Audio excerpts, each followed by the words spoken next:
Right, welcome back. We are continuing today with our reading of the Song of Prayer. We're on chapter 3, which is a chapter on healing. We're on section 2, which is false versus true healing. False healing merely makes a poor exchange of one illusion for a, quote, nicer one. A dream of sickness for a dream of health.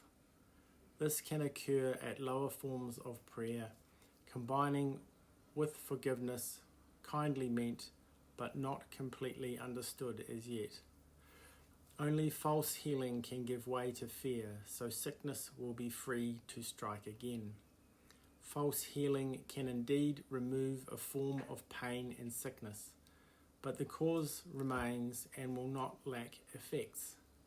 The cause is still the wish to die and overcome the Christ. And with this wish is death a certainty, for prayer is answered. Yet there is a kind of seeming death that has a different source. It does not come because of hurtful thoughts and raging at the universe. It merely signifies the end has come for usefulness of body functioning.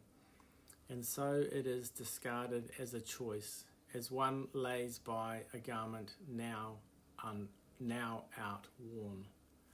This is what death should be, a quiet choice made joyfully and with a sense of peace, because the body has been kindly used to help the Son of God along the way he goes to God. We thank the body then for all the service it has given us. But we are thankful too the need is done to walk the world of limits and to reach the Christ in hidden forms and clearly seen at most in lovely flashes. Now we can behold him without blinders in the light that we have learned to look upon again. We call it death, but it is liberty. It does not come in forms that seem to be thrust down in pain upon unwilling flesh, but as a gentle welcome to release.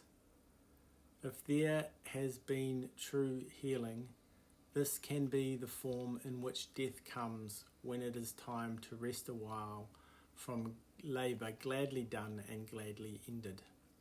Now we go in peace to freer air and gentler climate, where it is not hard to see the gifts we gave were saved for us.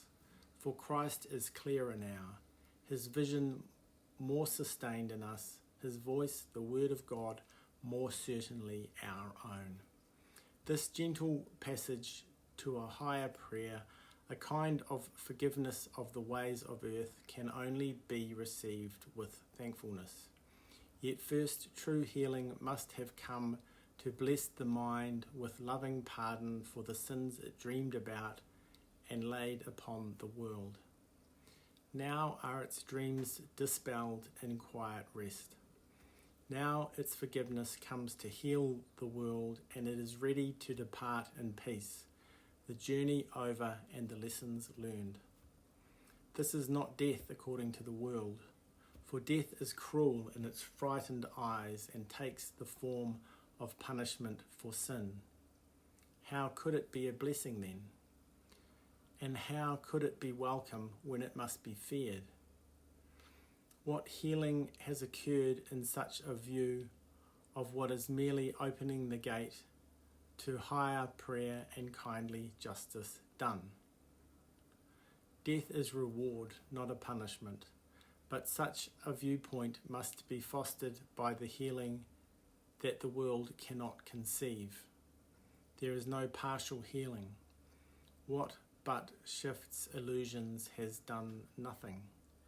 What is false cannot be partly true. If you are healed, your healing is complete. Forgiveness is the only gift you give and would receive. False healing rests upon the body's cure, leaving the cause of illness still unchanged, ready to strike again until it brings a cruel death in seeming victory. It can be held at bay a little while, and there can be brief respite as it waits to take its vengeance on the Son of God.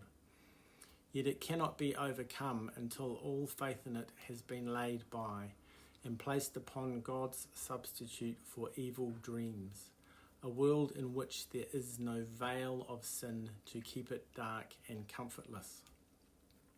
At last the gate of heaven opens and God's Son is free to enter in the home that stands ready to welcome him and was prepared before time was and still but waits for him. Right, that was a good one. I like that. See you later.